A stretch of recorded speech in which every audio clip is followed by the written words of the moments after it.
तो देखिए 2022 का जो भी पूरा सेट है उसको हम पूरा हल करवाएंगे, पूरा कंप्लीट। तो ये देखने के लिए आप चैनल को सब्सक्राइब कर लीजिए और लाइक कीजिए और दोस्तों के पास शेयर कीजिए ताकि वो लोग को पता चले कि हाँ यहाँ पर पूरा सेट हल कराया जा रहा है। आप भी थोड़ा मेहनत कीजिए और सवाल को रिपीट कीजिए। जो भी 2023 में क्वेश्चन आए हैं अगर आप उनको अच्छे से रिपीट कर लेंगे वही क्वेश्चन और उसी टाइप से क्वेश्चन 2024 में आएंगे। तो इसके लिए आप मेहनत कीजिए और चैनल को सब्सक्राइब कर दीजिए। तो यह है ख नंबर सवाल, त्रिकोणमिति का सवाल है। तो देखिए इसे हम पहले कैसे करेंगे। सबसे पहले हम इसका त्रिभुज बनाएंगे। तो हम दो पार्ट में अलग कर लेते हैं, एक पार्ट इधर हल करेंगे, एक पार्ट उधर हल करेंगे।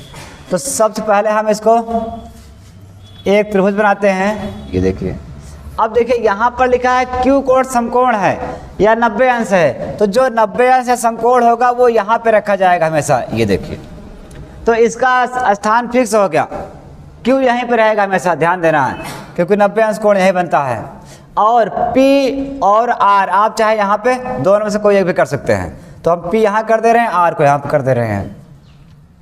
अब देखिए कोण P ये हमें दिया है, हम यहाँ पे लिखेंगे tan P बराबर 1/√3। तो देखिए tan का सूत्र हम लोग जानते हैं, लंब बटे आधार। तो सीधा ये लंब है और ये आधार है। तो लंब है 1, तो ये है लंब, ये है 1, आधार ये है √3। तो आधार कितना है √3, हमने रख दिया √3। अब देखिए ये स्थान खाली है यानी कर्ण हमें नहीं पता है, तो कर्ण हमें पता करना पड़ेगा। इसके लिए आप पाइथागोरस सूत्र लगाएंगे। तो यहाँ लिखेंगे पाइथागोरस प्रमेय से, पाइथागोरस प्रमेय से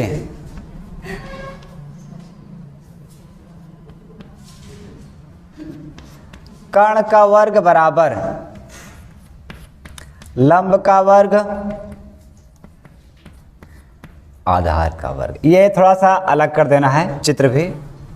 अब देखिए कर्ण का वर्ग यानी हमें कर्ण का वर्ग दिया नहीं है तो हम PR कह सकते हैं। ये देखिए PR का स्क्वायर, और ये लंब है 1 तो इसको लिख देंगे 1 का स्क्वायर।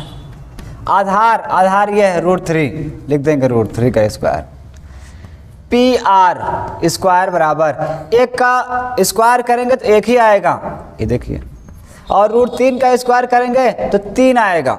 हम आपको नियम बता दें, किसी भी संख्या पर स्क्वायर रूट दोनों हो तो इसका स्क्वायर रूट कैंसिल, संख्या अकेले बचेगी।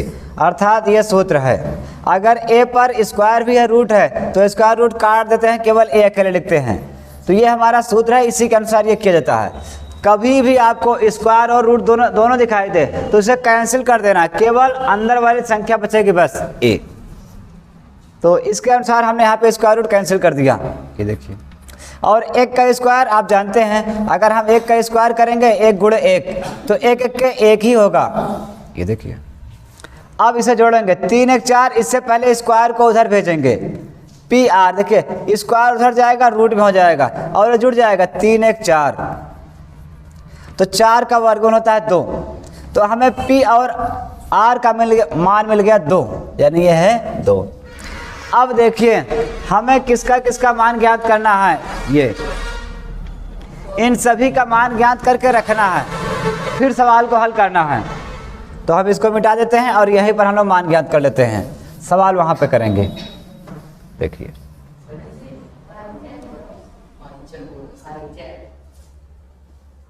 ये पाइथा है, ये समझिए पाइथागोरा है, ठीक है।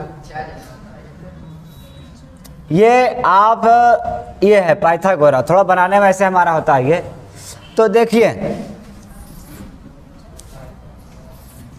हमें कौन कौन सा मान ज्ञात करना है, पहले देख लीजिए। यहाँ पे जिसका मान हमें रखना है वही निकालना है। तो पहले साइन P का है तो यहाँ लिख लेते हैं साइन P बराबर निकालना है। और देखो P कौन सा निकालना है, 2, साइन P कास P। तो पहले हम P वाला लिख लेंगे P। उसके बाद R, देखिए कास R साइन R, तो हम इसको मान लेते हैं साइन R और कास R।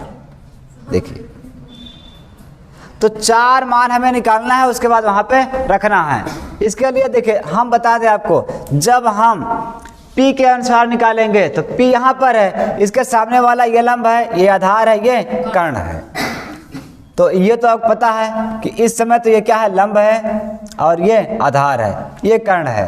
तो जब साइन निकालेंगे तो लंब बटे, आपको याद होगा लंब बटे कर्ण होता है। देखिए तो लंब है 1, कर्ण है 2, यानी 1/2। उसके बाद ये देखिए कास P आधार बटे कर्ण, आधार बटे कर्ण यानी √3/2। ये देखिए साइन R, और जब R लेंगे तो R यहाँ पर है। अब थोड़ा उल्टा हो जाएगा, जब इस कोण के हिसाब से लेंगे तो ये वाला सामने वाले, देखिए पहले कोण के सामने वाली भुजा को हम लोग लंब कहते हैं, तो इस समय ये लंब हो गया और ये वाला आधार बन जाएगा और कर्ण यहीं रहेगा, वो नहीं हटेगा। यह प्रक्रिया सिर्फ R के लिए है, P के लिए नहीं है। जब साइन R निकालेंगे तो लंब बटे कर्ण, तो लंब देखिए इसमें लंब क्या है, ये है, और कर्ण क्या है, ये, तो √3/2। और कास R का होता है आधार बटे कर्ण, तो आधार इस समय 1 है, कर्ण। तो ये देखिए हमने सभी मान निकाल लिए, अब हमें वहां पर रखना है। यहां पर हम आपको एक विशेष जानकारी बता दें कि जब देखिए पहले अगर हमें ये देखिए जब P कोण के हिसाब से निकालना है, मतलब P यहाँ पर है, Q यहाँ पर है, R यहाँ पर है, तो इस कोण के सामने वाली भुजा ये लंब है, रुक जाओ, और ये आधार है, और ये क्या है, कर्ण। ये किसके लिए है, P के लिए है। जब इसमें हमें साइन P कास P tan P निकालना हो, जब ये निकालना हो साइन P कास P tan P, तो जब इन सब का मान ज्ञात करना हो तब ये है लंब आधार कर्ण। लेकिन ये फर्स्ट है, सेकंड स्टेप में इसका बदल जाएगा। अगर मान लो चित्र यही है, P यहाँ है, Q यहाँ पर है, R यहाँ पर, अगर हमें R से ज्ञात करना है, देखिए ये साइन R कास R और tan R, तो हम इसके लिए बता दें अब P R के अनुसार, तो इस समय ये कोण के सामने वाली भुजा लंब है, तो ये हो जाएगा इस बार लंब, और ये आधार। कर्ण हमेशा कर्ण रहेगा, वो कभी नहीं बदलेगा। तो ये थोड़ा बेसिक चीज़ें हम आपको बता दें, कोई भी सवाल हो सकता है अगले बार सवाल बदल जाए, तो ये आप जानते रहिए कि कोण के सामने वाले भुजा को हम लंब कहते हैं, बगल में आधार, ये कर्ण। और अगर इसके अनुसार लेना है, ऊपर वाले के अनुसार, तो ये लंब, ये आधार, ये कर्ण। बाकी इसके अनुसार आप सब निकाल सकते हैं।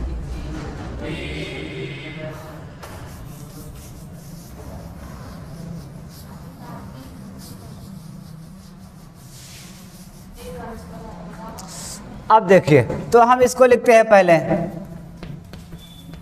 साइन P कास R कास P साइन R। तो हम सभी मान रखेंगे। साइन P 1/2 इसका मान है, कास R का मान 1/2 है, ये देखिए, प्लस कास P का मान √3/2, और साइन R का मान √3/2। देखिए एक चीज आपको विशेष ध्यान देना है कि जब गुणा जोड़ गुणा ज्यादा आ जाए तो आपको भागु जोगा का नियम लगाना है, और वो नियम क्या है आप जानते होंगे बढ़िया से, भागु जोग। इसका मतलब है सबसे पहले भाग किया जाएगा, फिर गुणा, फिर जोड़, फिर घटाना। तो यहाँ पर भाग तो है नहीं लेकिन गुणा है, तो पहले ये दोनों गुणा करेंगे और ये दोनों पहले गुणा करेंगे, उसके बाद में जोड़ा जाएगा। तो हम पहले गुणा करेंगे, तो ये गुणा करेगा इससे 1 1 के 1, और नीचे 2 दूना 4 हो जाएगा। और यहाँ पर जब इससे गुणा करेगा √3 का होल स्क्वायर, बताया था अभी, स्क्वायर रूट कैंसिल, 3 अकेले बचेगा, नीचे 2 दूना 4। अच्छा ये रूट स्क्वायर कैंसिल क्यों हुआ, देखिए अगर √3 2 बार लिखा है तो हम लोग जानते हैं कि इसे हम लिख सकते हैं √3 का स्क्वायर, और जैसे आप स्क्वायर करेंगे स्क्वायर रूट कैंसिल, 3 अकेले बचा।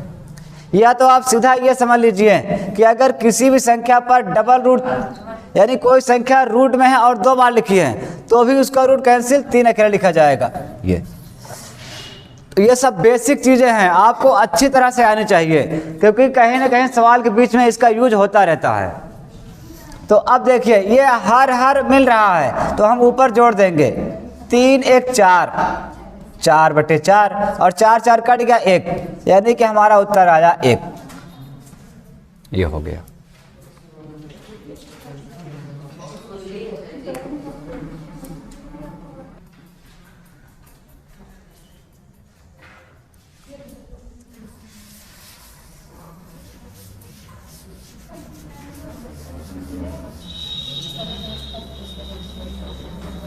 देखिए पहले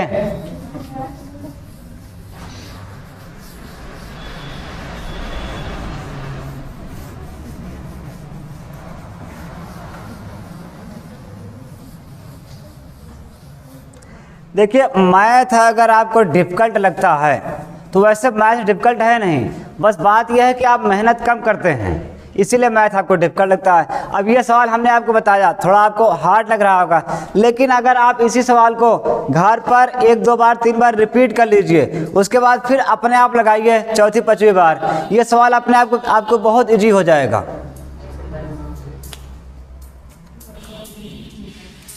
देखिए इसी सवाल को हम एक दूसरे तरीके से बताते हैं, बहुत ही सटीक तरीका और बहुत जल्दी से उत्तर आ जाएगा। तो हमें यहाँ पर ये एक चीज़ दिया गया है, tan p बराबर ये दिया गया है, तो हम लोग ये पता करेंगे कि tan कितने अंश का मान 1/√3 होता है। तो हम लोग जानते हैं कि tan ये 30 अंश का मान है, आपको याद होना चाहिए tan 30 अंश का मान है, तो tan हटा दीजिए p बराबर 30 अंश, यानी हमें कोण p का मान मिल गया। आपने इस टाइप सवाल हल किया होगा, tan यानी p बराबर 30 अंश।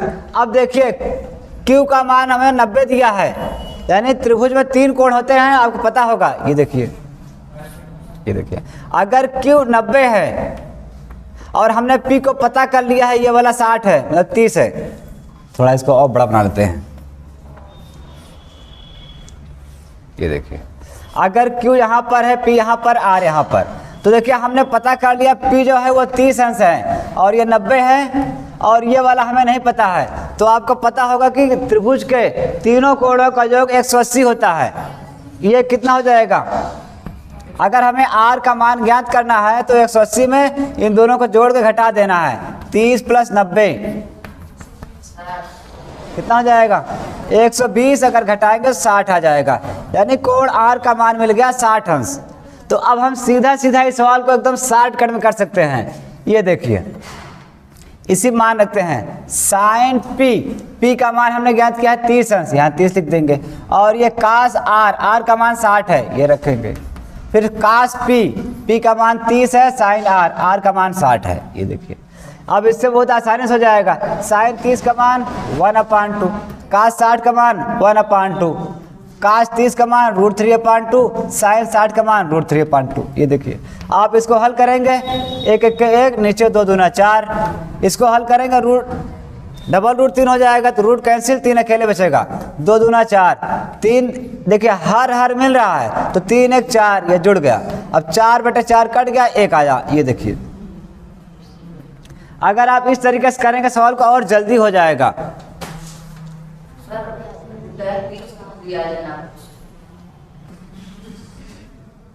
देखो ये जो हम लाए हैं tan 30, ये आप पूरा देखिए, इसको देखिए। ये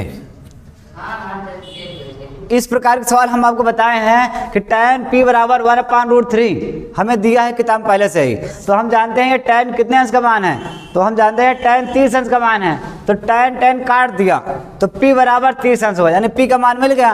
और p का मान हमने यहाँ पर रख दिया एक त्रिभुज में, ये 90 है, ये 30 है, तो ये वाला कितना होगा? 90 30 जोड़कर 180 में घटा देंगे, 120 मतलब मिल गया 60। तो हमने यही मान रख दिया, उत्तर आ गया।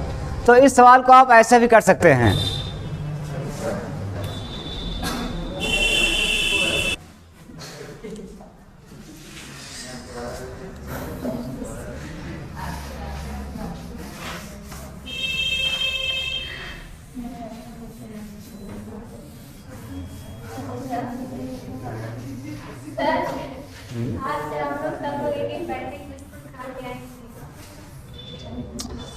अगला सवाल देखिए,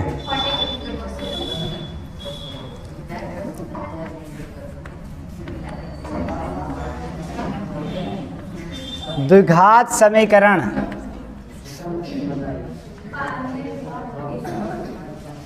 फोर एक्स स्क्वायर 3x + 5 बराबर 0 के मूल ज्ञात कीजिए।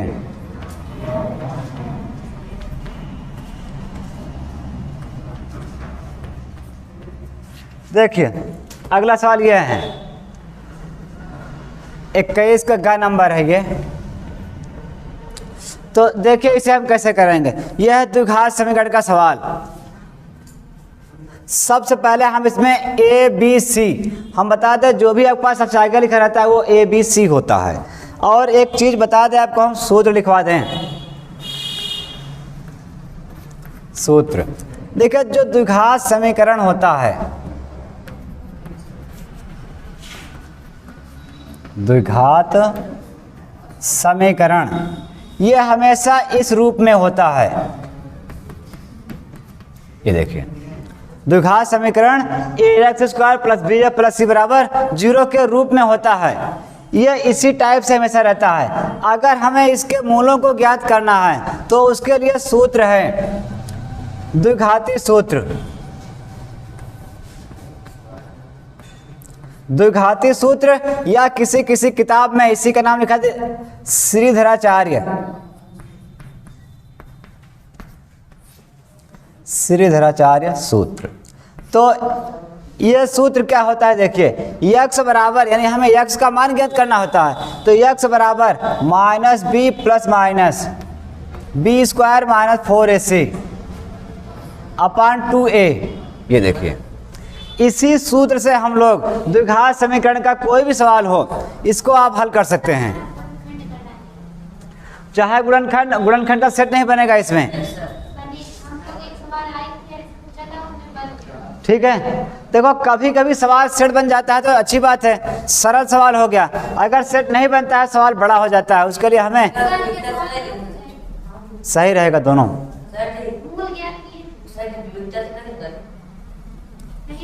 पहले देखो, पहले इसमें क्या पूछा गया है, मूल ज्ञात कीजिए। विविक्तकर का सूत्र केवल ये बताता है, मूल की प्रकृति बताता है। मूल क्या है, वास्तविक है, काल्पनिक है, बराबर है, क्या चीज है वो, तो वो बस केवल बताता है मूल कैसा होगा, मूल के बारे में जानकारी बताता है, लेकिन मूल को नहीं बताता है।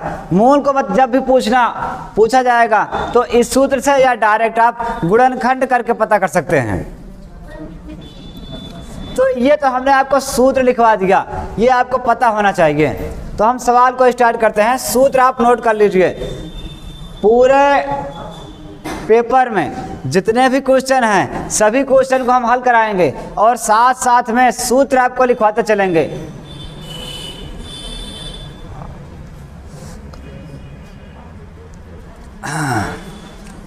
सूत्र आपको बढ़िया से एक अलग से कॉपी में लिख लेना है।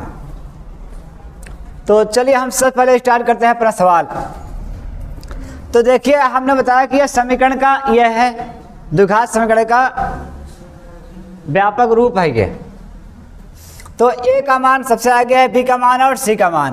पहले यहां लिखेंगे a बराबर 4, b बराबर 3, c बराबर 5। हमने a b c का मान निकाल लिया। अब यही सूत्र लगाएंगे द्विघाती सूत्र से।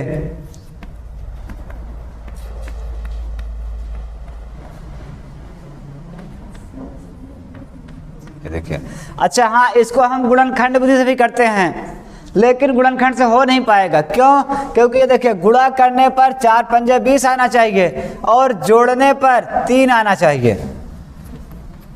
सेट हो ही नहीं सकता है, क्योंकि अगर हम 20 को लाएं, देखिए 4 5 चौका 20, 10 दूना 20 और 20 एक्के 20, 20 के टोटल सेट यही बनते हैं। इसके अलावा कोई हल नहीं जो सेट बन जाएगा। तो अब इनमें से किसी को जोड़ने पर 20 आएगा, 3 नहीं आएगा। गुणा करने 20 तो आ जाएगा, लेकिन जोड़ने पर 3 नहीं आएगा और ये सेट नहीं बन पाएगा। और जब सेट नहीं बन पाएगा तो हम लोग द्विघाती सूत्र से हल करेंगे, इस सूत्र के अनुसार। तो इस सूत्र को हम हटा देते हैं, अब सवाल को हल करते हैं बस।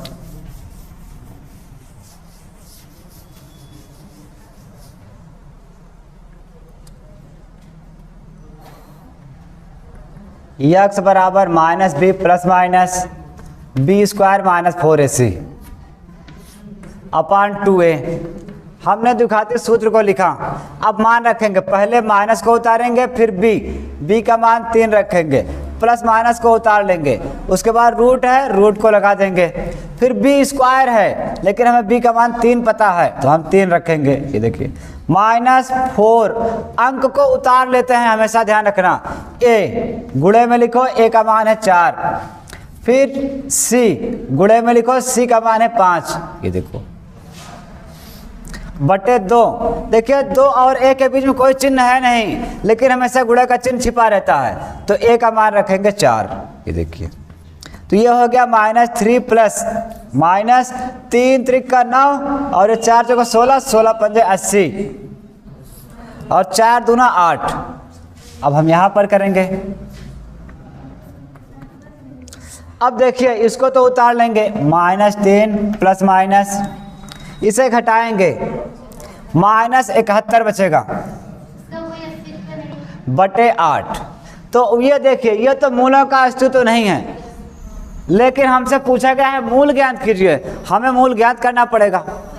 तो इसके लिए हम आपको बता दें, एक अलग से सूत्र आप जानते रहिए, जिसके लिए यहाँ पे हम लिख दें।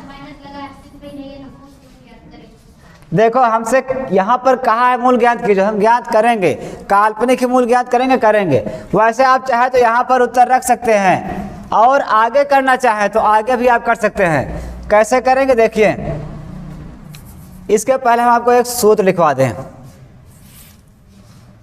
कक्षा 11 में एक सवाल है जहाँ पर एक अभ्यास जिसका नाम है सम्मिश्र संख्या, तो वहाँ पर अजोटा का मान दिया गया है।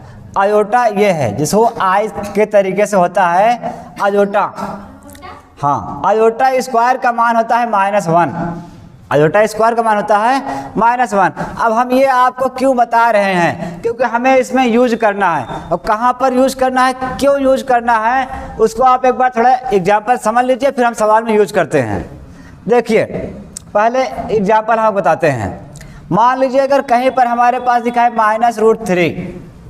-√3 लिखा है, तो हम इस √3 को लिख सकते हैं -1 गुणे 3, ऐसा हम कर सकते हैं। तो जो -1 है इसके स्थान क्या रखेंगे, अजोटा स्क्वायर। ये देखिए अजोटा स्क्वायर रख दिया और गुणे 3। ये देखिए अब आप जानते हैं कि ये रूट जो है एक बार अजोटा पर लगेगा, एक बार 3 पर लगेगा, यानी कि ये देखिए अजोटा स्क्वायर पर एक बार लग गया, एक बार √3 पर लग गया। तो हम जानते हैं स्क्वायर रूट कैंसिल, अजोटा और √3 अकेले बचेगा। ये देखिए तो ये एक सवाल है जो कि कक्षा 11 से लिया गया है। तो ये अजोटा है, अजोटा स्क्वायर का मान -1 होता है, इसको आपको याद रखना पड़ेगा।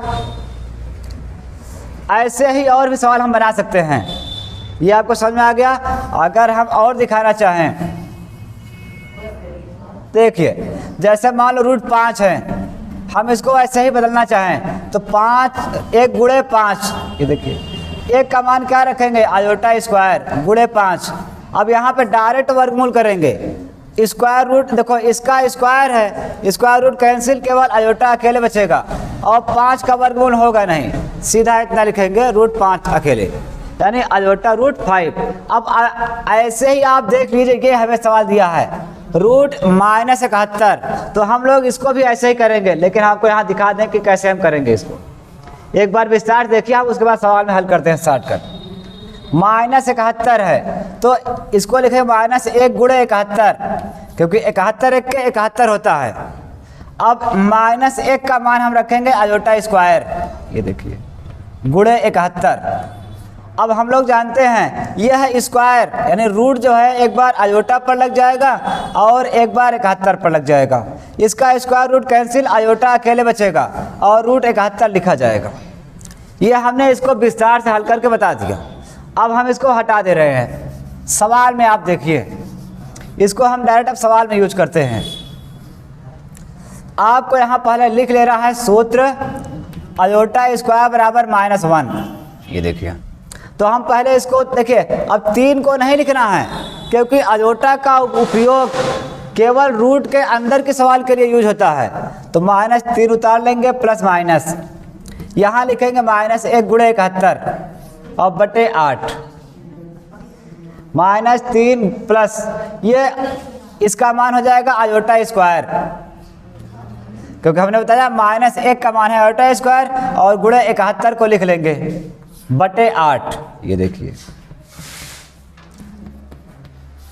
अब देखिए यहाँ पर हम वर्गमूल डायरेक्ट कर दे रहे हैं, इसका स्क्वायर रूट कैंसिल, अजोटा अकेले बचेगा और ये बचेगा 71 बटे 8। ये हमारा उत्तर हो गया। तो यही इसके मूल हैं, एक प्लस में मिलेगा एक माइनस में, और इसका जो नाम है वो अजोटा है, इसको आप ध्यान रखिएगा, अजोटा इसका नाम है। अच्छा, अजोटा का मान क्या होता है, इसके बारे में और जानकारी जानना है तो ये देखिए, अजोटा का मान √1, ये देखिए ये कहाँ से आया, अगर हम स्क्वायर को उधर भेज दें तो -1 का वर्गमूल हो जाता है। तो मेन ये है, अगर इसका वर्गमूल आप कर देंगे a स्क्वायर अजोटा स्क्वायर बराबर स्क्वायर रूट कैंसिल -1, यही फिर से आ जाएगा। जो इसका एकदम बेसिक पॉइंट है वो अजोटा का मान -1 वर्गमूल में होता है। अब इसका स्क्वायर करेंगे तो ये मिल जाएगा, फिर से आगे बढ़ता जाता है सवाल। तो हमें बस केवल इतनी जानकारी चाहिए थी, वो हमने बता दिया आपको। सवाल आप उतार लीजिए।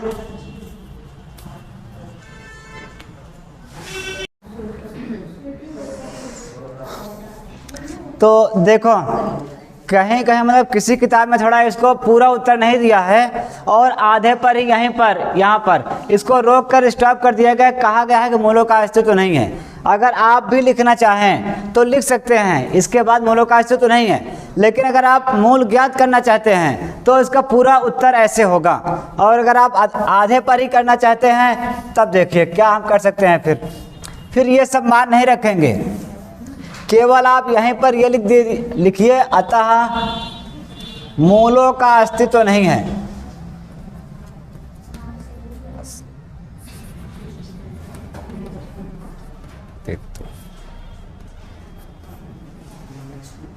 अतः मूलों का अस्तित्व नहीं है, ये भी आप कर सकते हैं। इतना सवाल कीजिए यहाँ से यहाँ तक और ये आ जाएगा। अगर रूट के अंदर माइनस में कोई भी अंक आ रहा है तो आप लिख दीजिएगा मूलों का अस्तित्व नहीं है, ये भी उत्तर सही है। लेकिन अगर आप मूल ज्ञात कर देते हैं तो वो भी ठीक है, दोनों सही है, गलत एको नहीं है। इतने पे अगर यही लिख दो तो हाँ, तो ये भी सही है। लेकिन ये जो दिया गया सवाल हमने बताया वो आपको बालाजी किताब में हल मिल जाएगा देखने को, उसी टाइप से 2-3 सवालें हैं, उसको ऐसे हल किया गया है।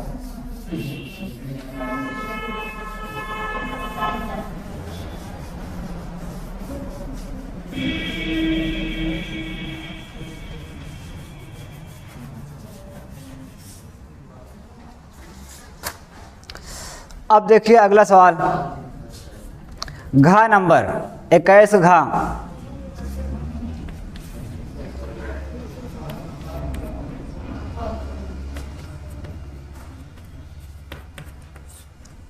बिंदुओं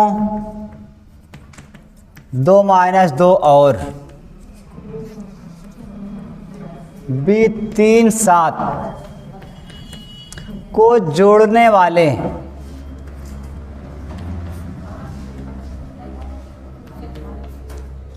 रेखाखंड की लंबाई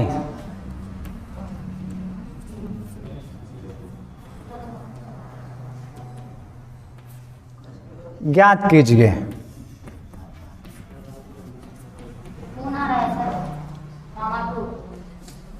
फिर से आ गया।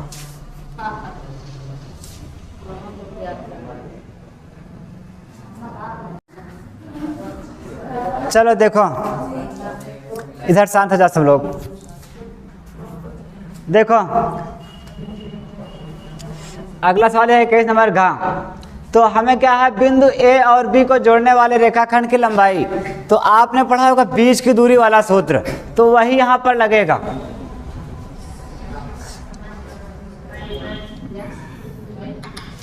इससे पहले हम आपको 2 बिंदुओं के बीच की दूरी का सूत्र हम बता दें। सूत्र आप जान लीजिए।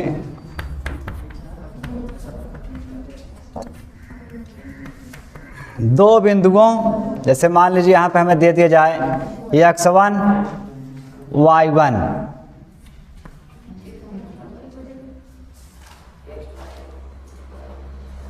तथा x2 y2 के बीच की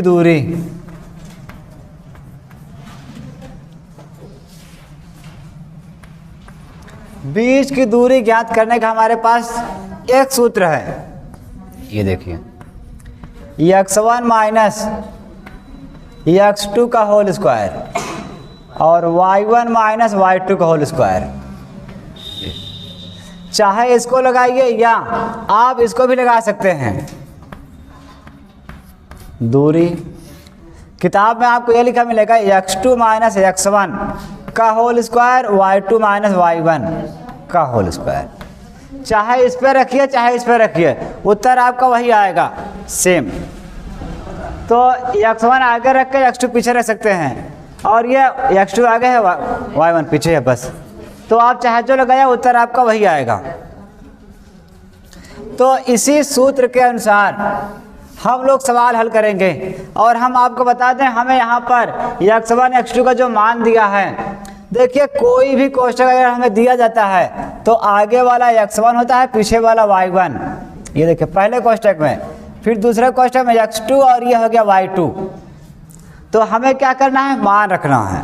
अगर आप यहाँ पे लिखना चाहें तो लिख भी सकते हैं कि x1 का मान 2, x2 का मान 3, बगल में y1 का मान -2 और y2 का मान 7। ये मान हमें दिया गया है सवाल से, हमने यहाँ पे रख लिया।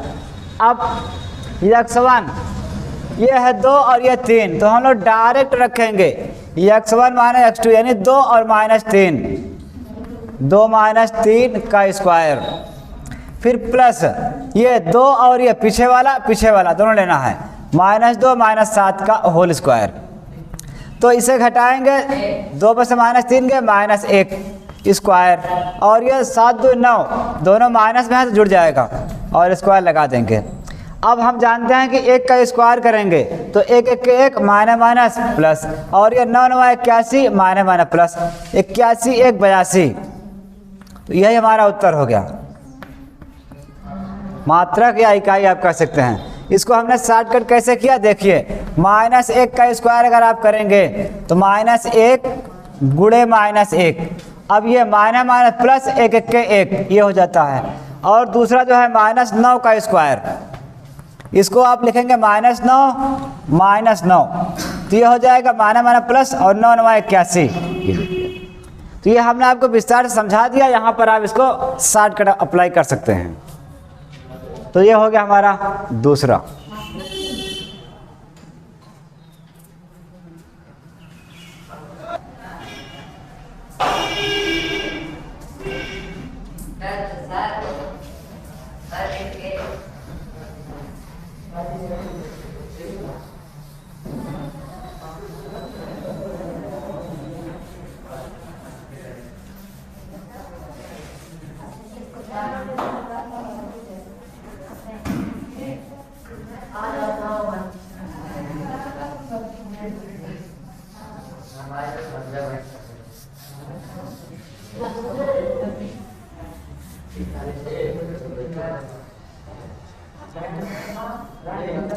तो शांत हो जाओ। 21 का अंगा नंबर जो सवाल है उसे देखिए। देखो 21 का अंगा नंबर सवाल, तो इसमें हमें दिया है सवाल आपको दिख रहा होगा, आगे लिखा है यदि व्यास 1 सेमी वाला 8 सेमी लंबे तांबे की छड़ को पिघलाकर समान मोटाई वाली 18 सेमी लंबी एक छड़ के रूप में पुनः ढाला जाता है तो छड़ की मोटाई ज्ञात करना है। मतलब समझिए हमारा सवाल क्या है। हमारा सवाल यह है कि हमारे पास एक कोई बेलन है, ये बेलन है, ये तार का है, तांबे का तार है, तो देखिए तार के यहाँ कोने पर एक किनारे पर वृत्त बनता है, आपने देखा होगा छोटा सा वृत्त बनता है, तो हमने वृत्त को बना दिया। अब इसका जो व्यास है 1 सेमी है, इसका व्यास कितना है 1 सेमी, तो आपको पता है इसकी त्रिज्या कितनी होगी, 0.5 उसका आधा होगा। और इसकी ऊंचाई यानी इसकी लंबाई दिया है 8 सेमी, ये देखिए, ये देखिए, और ये भी है 1 सेमी है। और उसके बाद कह रहा है कि इसको एक दूसरे बेलन में ढाला जाता है, ये देखो, जिसकी मोटाई इसकी थोड़ी ज़्यादा है, ये देखिए, और इसकी जो मोटाई है 18 सेमी है।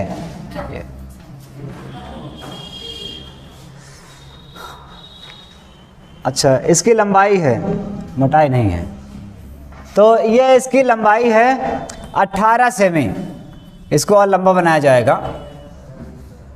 जब लंबा बनाया जाएगा तो उस समय ये इससे तार और पतला हो जाएगा, ऐसे, ये देखो, यानी इसको 18 सेमी लंबा कर दिया जाएगा। तो यहाँ पर जो वृत्त बनेगा उसकी त्रिज्या और कम हो जाएगी। तो हम मानेंगे कि यहाँ पर जो इसकी ऊंचाई है ये स्मॉल एच है और ये आर है।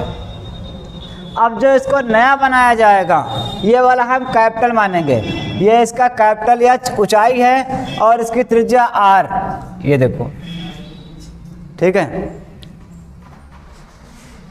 तो हम लिखेंगे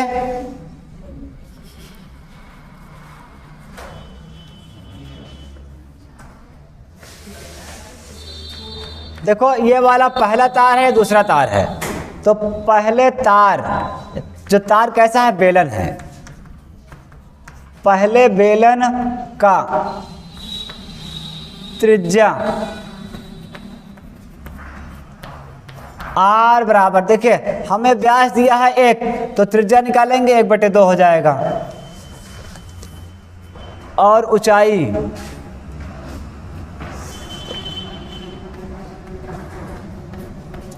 ऊंचाई एच बराबर हमें दिया है 8 सेमी, ये देखिए। और यहाँ लिखेंगे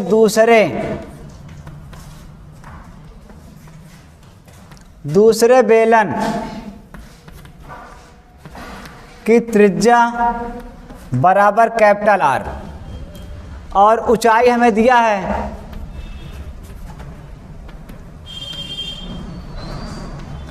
कैपिटल एच, यानी एच बराबर हमें दिया है 18 सेमी, ये देखिए। तो अब देखिए यहाँ पर इसको गलाकर पिघलाकर ये बनाया गया है। इसका मतलब जितना इसका आयतन होगा उतना भी आयतन बराबर होगा, यानी दोनों का आयतन बराबर होगा। तो यहाँ लिखेंगे हम प्रश्नानुसार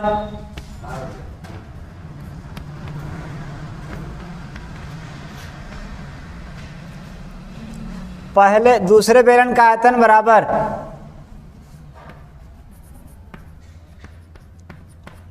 दूसरे बेलन का आयतन बराबर पहले बेलन का आयतन।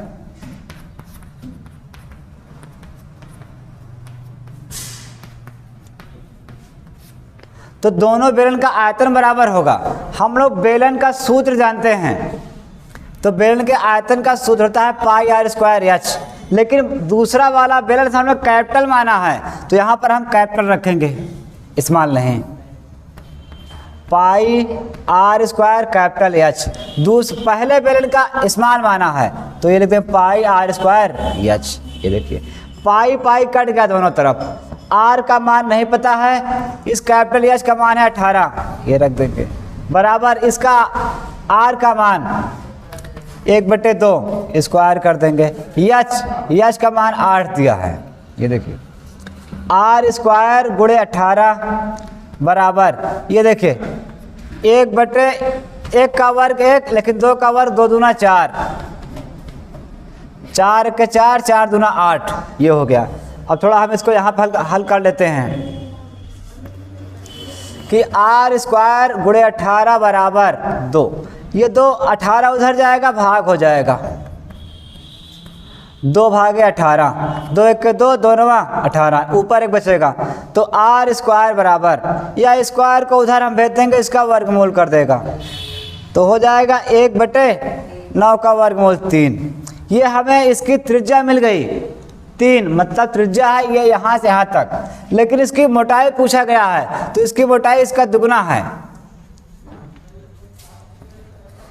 अतः नहीं दिख रहा है, यहाँ दिख रहा है ना, तो देखो हम यहाँ लिख दे रहे हैं, अतः दूसरे तार की मोटाई जो होगा उसका व्यास होगा, यानी कि 2r।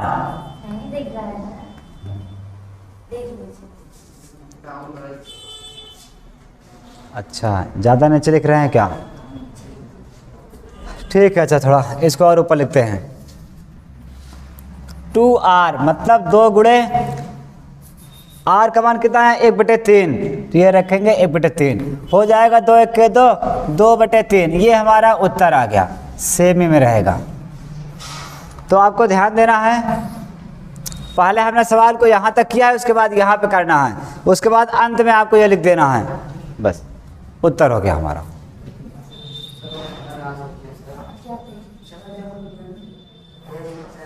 नीचे 3 है, आप देख सकते हैं।